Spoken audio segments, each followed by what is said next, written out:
시간에는 창세기 35장 22절 이하의 말씀을 가지고 야곱의 아들들이라는 제목으로 잠시 말씀을 증거하도록 하겠습니다.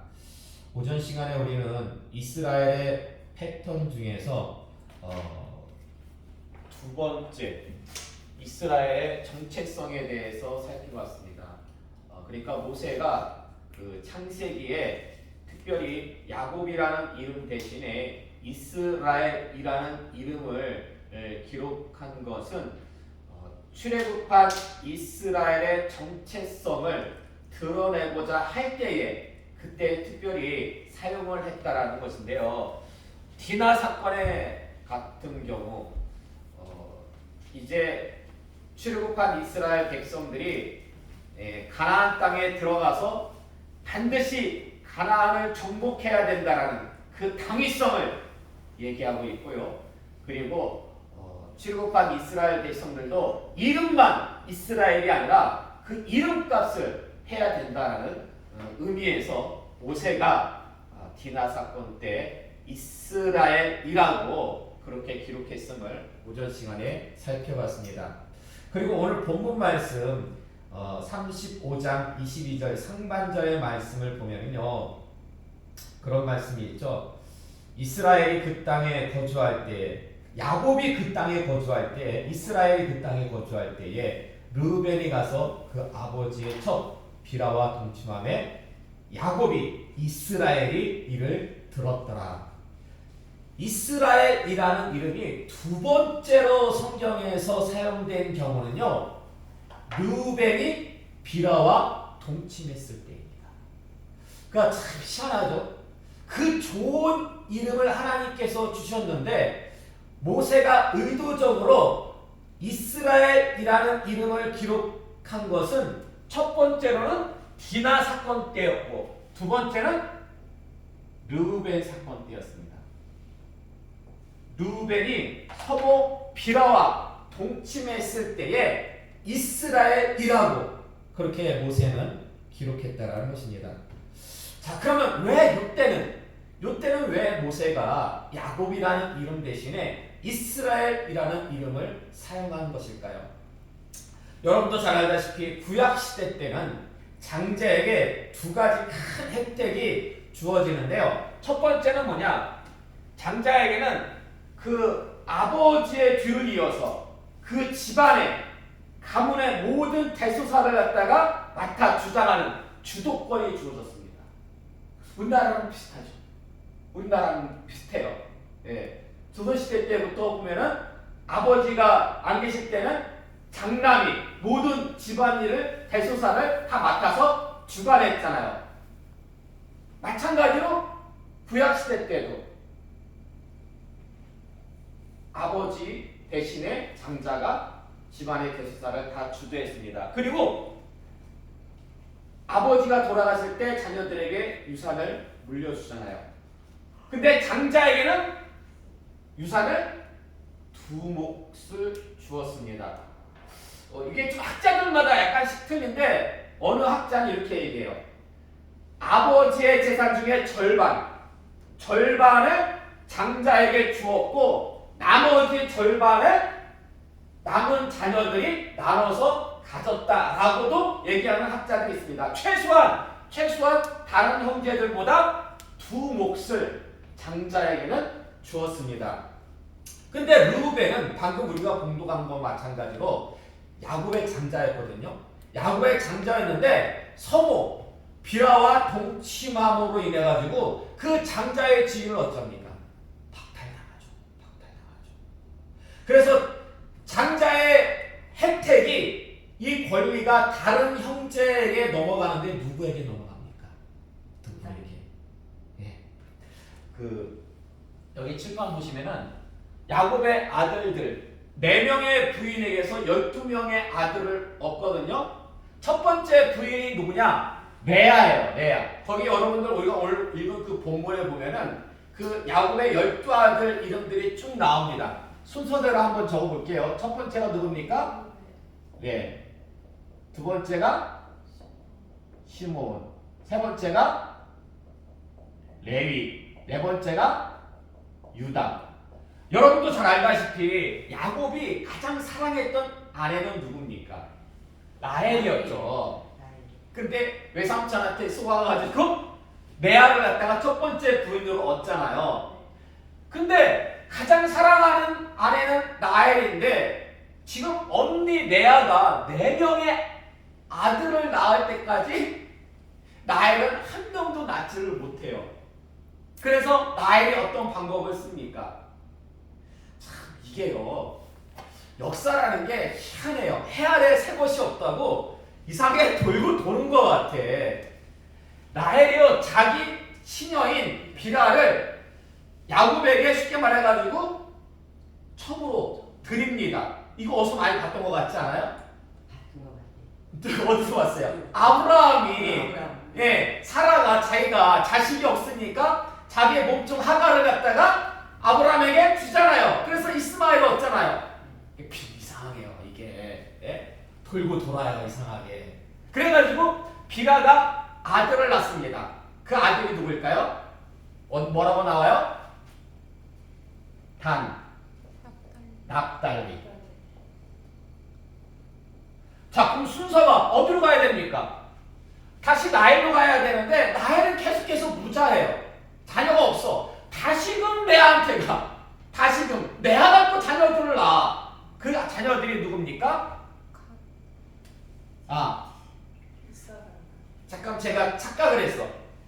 라헬이 이제 자기 몸종 비라를 갖다가 줘가지고, 예, 이렇게 단과 납달을 갖다가 낳잖아요. 그러니까 언니인 레아는 자기가 아들이 4명이나 있잖아요. 아들이 4명이나 있으니까 그냥 자기 몸종을 안 줘도 돼. 이게 참 희한한 게 다른 사람도 아니고 자매인데 이상한 그 시기심이 있어. 그래서 레아도 자기의 몸종인 어때요? 네, 자기 몸종을 갖다가 그 야곱에게 첩으로 드려요. 그래서 누굴 낳습니까? 갓과 아셀을 낳아요. 자, 그러니까 지금 누구만 빼고 라헬만 빼고 다들 자녀를 얻었어요. 그래서 그 다음 순서는 누가 돼야 돼요? 라헬이 되는데 라헬이 안 돼요. 라헬이 안 되고 다시 첫 번째로 돌아가. 첫 번째로 돌아가가지고 누굴 낳아요? 예? 예, 이사갈. 한 명도 아니고 또 2명이나 낳죠. 스불론. 아, 그러니까 라헬이 완전히 멘붕이 오는 거예요. 예? 아니, 언니가 유다까지만 낳고 자녀를 갖다가 안 낳았거든요. 약간 멈췄어요. 못 낳았어요. 근데 다시 또 언니가 낳기 시작하는 거야. 그러니까 완전 현타가 오는 거죠. 그때 하나님께서 라헬을 생각하셨어요. 불쌍히 여기셨어요. 그래서 낳은 자녀가 누구다? 예, 요셉. 그리고 그 동생 나중에, 예, 두 번째 아들 베냐민을 낳다가 이렇게 해가지고 야곱에게는 4명의 부인에게서 12명의 아들을 낳게 되는데요. 보세요. 지금 루벤이 서모 비라하고 동침함으로 인해 가지고 장자권을 갖다가 박탈당했어요. 장자권을. 예? 장자권을 갖다가 박탈당했으면은 순서상 장자권이 누구에게로 가야 됩니까? 시므온. 그렇죠. 순서상 시므온에게 가야 되죠. 순서상 시므온에게. 역대상 5장 1절에서 2절의 말씀 볼까요? 역대상 5장 1절에서 2절의 말씀 함께 공독하겠습니다. 시작. 이스라엘의 장자 르우벤의 아들들은 이러하니라. 르우벤은 장자라도 그의 아버지의 침상을 버렸으므로 장자의 명분이 이스라엘의 아들 요셉의 자손에게로 돌아가서 족보의 장자의 명분대로 기록되지 못하였느니라. 유다는 형제보다 뛰어나고 주권자가 유다에게서 났으나 장자의 명분은 요셉에게 있습니다. 아멘. 자, 그러니까 장자에게 주어지는 첫 번째 혜택이 뭐였냐면은 바로 주도권이거든요. 근데 이 주도권이 지금 역대상의 말씀 보니까 누구에게로 갔어요? 주도권? 요셉. 아유, 그 성경 여러분 보세요. 성경 거기 보면은, 예? 2절 말씀 보세요. 예? 거기 보면은 유다는 형제보다 뛰어나고 주권자가 누구에게 났으니? 유다에 갔으니. 그러니까, 예? 그 주권이 누구에게 나오냐면 유다에게 갔어요. 유다에게. 예? 유다의 주권이 넘어가고 장자의 명분은 예? 장자의 명분은 누구에게 넘어갔어요? 예, 요셉에게 넘어갔다는 것입니다. 자, 그래서 쉽게 말해가지고 학자들은 이렇게 얘기합니다.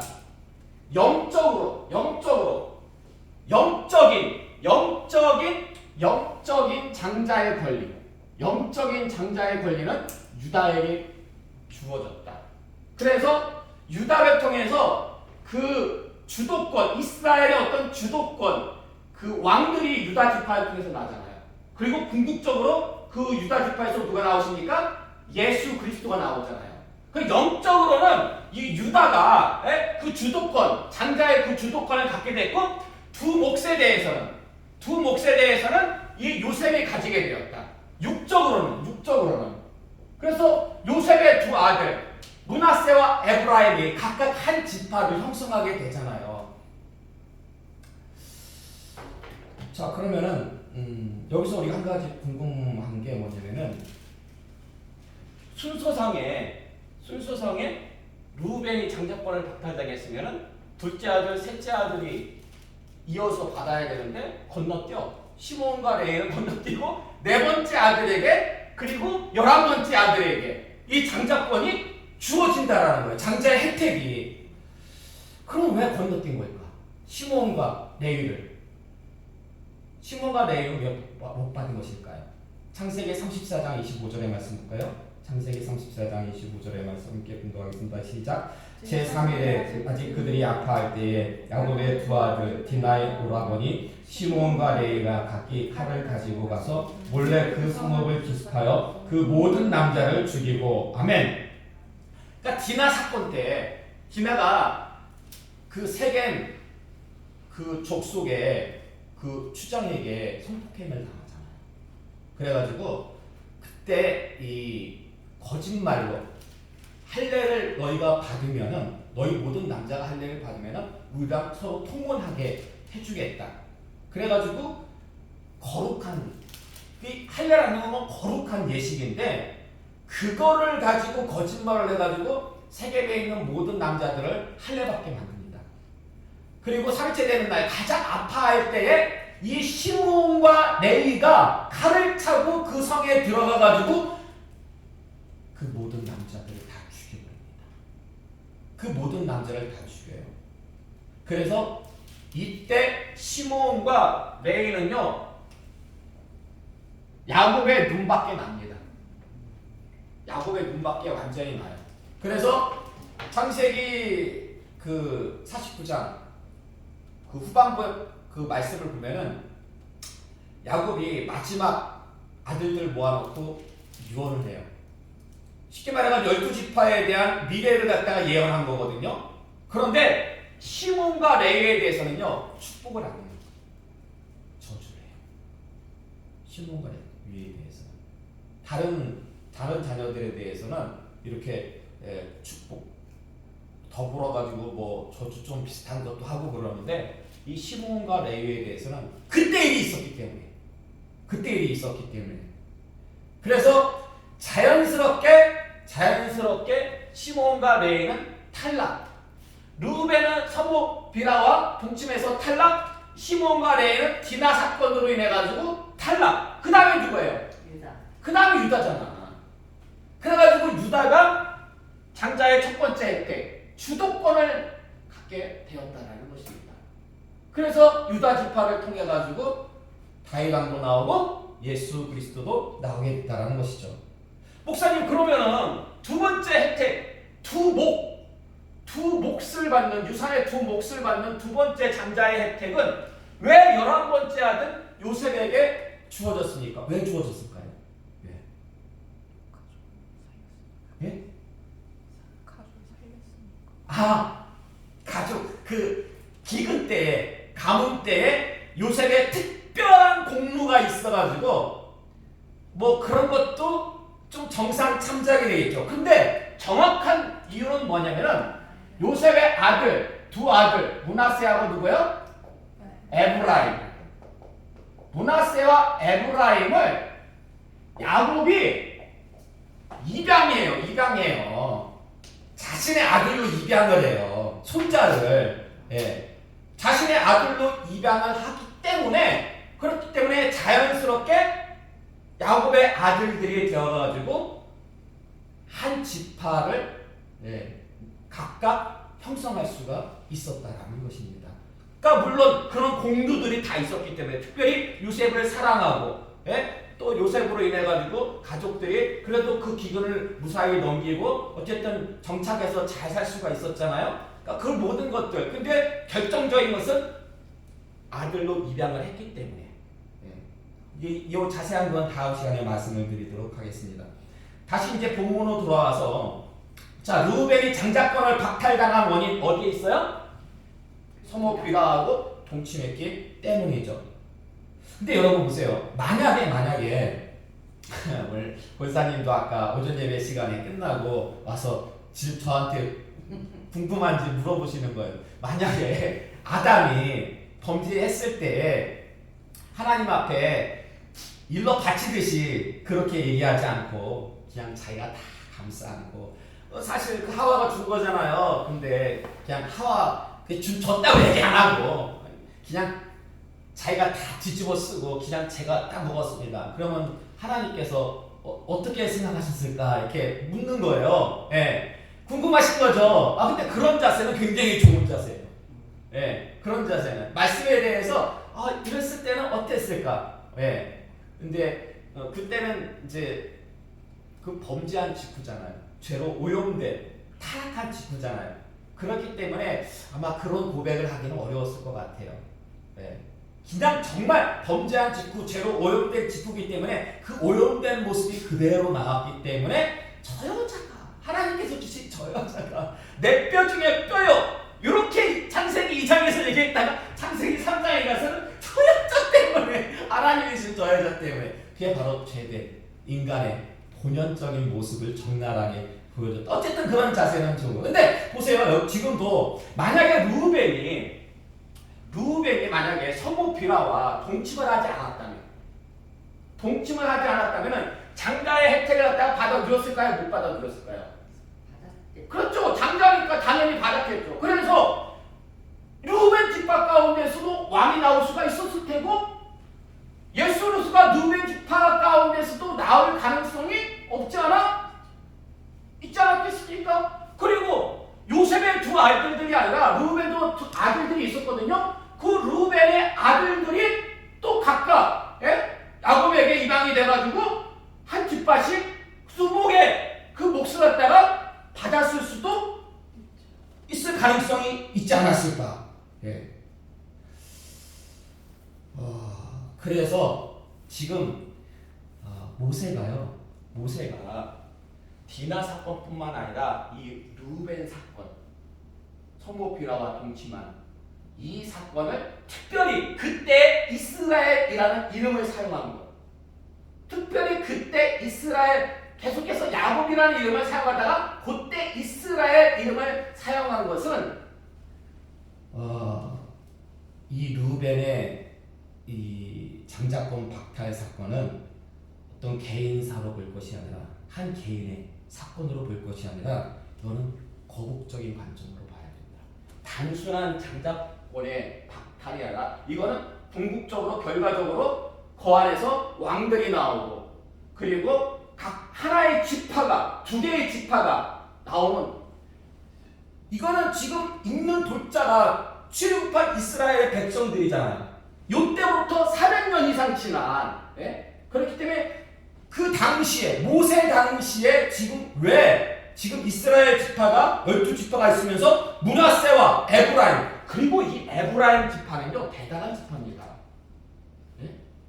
이 요셉의 둘째 아들인 에브라임 같은 경우는요 북이스라엘을 대표하는 지파예요.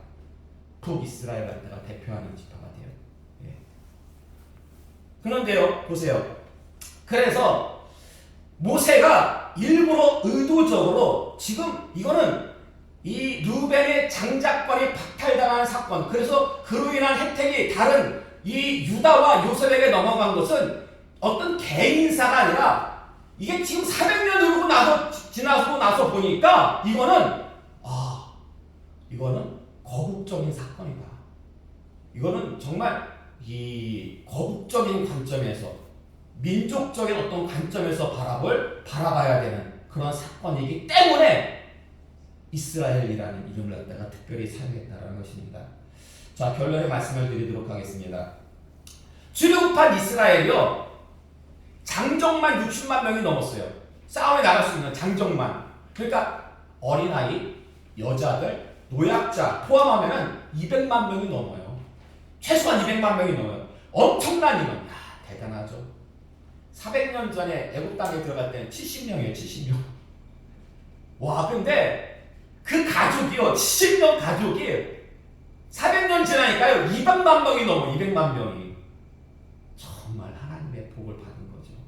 예. 그리고 그 200만 명이 넘는 그 많은, 예? 그 인구의 중심은 12지파예요. 12지파를 중심으로 해가지고 200만 명이 움직이는 거예요. 근데 보세요. 그 출애굽한 이스라엘, 그 막 가나안 여정을 가면서 루벤 지파가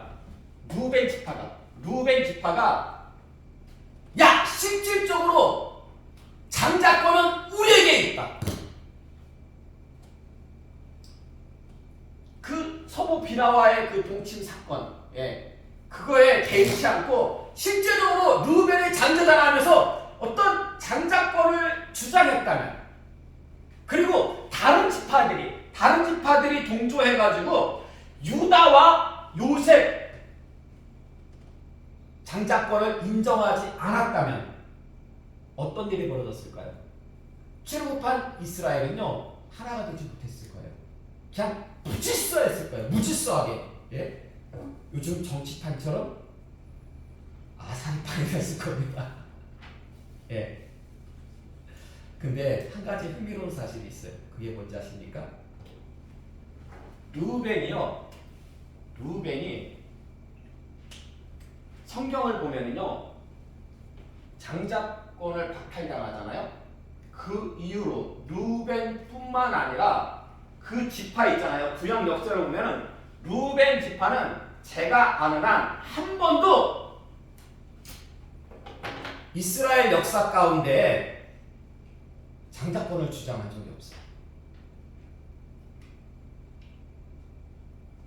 어떤 장자권에 대해서 뭐 다시 그걸 회복하기 위해 가지고 소송을 한다든지 아니면 어떤 욕심을 낸다든지 반항을 한다든지 그런 적이 한 번도 없습니다. 이게 뭘 의미하는지 아십니까? 뭘 의미하는 걸까요?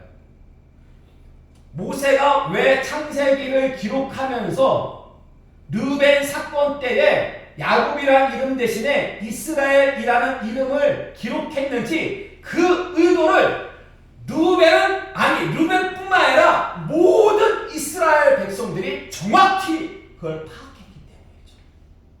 정확히 파악했기 때문에 루벤이 주장한다 한들 그걸 갖다가 받아줄 지파는 아무도 없다라는 거예요. 정확하게. 그래서 왜 루벤 사건 때 야곱이라는 이름 대신에 이스라엘이라는 이름을 썼을까? 이것은 출애굽한 이스라엘 12지파를 중심으로 해가지고 200만 명 이상이 지금 움직이고 있는데 뭐가 필요해요? 질서가 필요하죠. 출애굽한 이스라엘에게 있어가지고 질서가 무너지면 한두 명도 아니고 200만 명, 더군다나 거기서 한두 지파만 삐끗삐끗해도요 이건 보통 문제가 아닙니다. 근데 딱 어떻게 보면은 어떻게 보면은 정리를 하는 거죠. 모세가 딱 창세기를 기록하면서. 근데 보세요. 이런 질서가 신앙 공동체 안에 이런 질서가 출애굽한 이스라엘 안에만 필요할까요? 아니면 오늘날 우리에게도 필요할까요? 그렇죠. 모든 교회에 다 필요합니다. 이런 신앙 공동체의 질서. 그러면은 이 공동체 안의 질서는 어떻게 확립을 할 수가 있을까? 어떻게 확립할 수가 있을까? 모세가 창세기를 갖다가 의도적으로 야곱이라는 이름 대신에 이스라엘이라는 이름을 그건 물론 하나님의 성령의 감동에 의해 가지고 그렇게 기록한 거잖아요. 결국 하나님의 말씀과 뜻 안에서 순종할 때에 질서가 확립이 된다는 것입니다. 어떤 인간적인 경험과 어떤 인간적인 주장이 말씀과 뜻에 앞장서게 되면은 교회 질서가 무너져요. 항상 하나님 말씀과 뜻이 가장 앞에 서야 됩니다. 근데 특별히 우리가 하나님 말씀과 뜻에 순종할 때 무엇 가지고 순종해야 됩니까? 무엇 가지고? 오전 시간에 말씀드렸잖아요. 사랑 가지고. 사랑이 없는 사실은 뭐다? 사랑이 없는 사실은 거짓말. 사랑이 없는 사실. 예? 맞아요. 분명히 맞는 말이에요. 사실이에요. 근데 그 안에 사랑이 없다? 그거는 거짓말이에요. 그리고 그 거짓말이 내뱉어지는 순간 교회 안은요 어찌 됩니까? 무질서하게 돼요. 본인은 분명히 사실을 말한 거예요.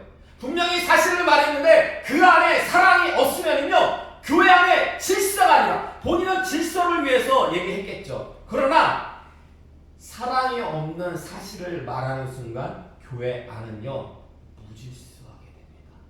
무질서하게 돼요. 네. 부디 시간 나오신 여러분은요 사랑으로 모든 일을 행하시고 사랑으로 교회를 건축하시기 바랍니다. 그래서요 정말 이거 사실이니까 이거 이렇게 해야 돼. 어쩔 수 없이 끌려가는 강압적으로 복종하는 교회가 아니라 사랑이 있으면요 자발적으로 하게 돼요. 저분이 사랑으로 나를 다 이해해주고 용서해주고 다 덮어줘가지고 들리는 소식이 예?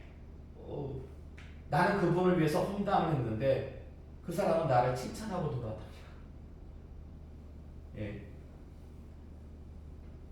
그럼 어떻게 돼요? 교회 질서가 세워져요. 예. 자발적으로 순종하게 돼요.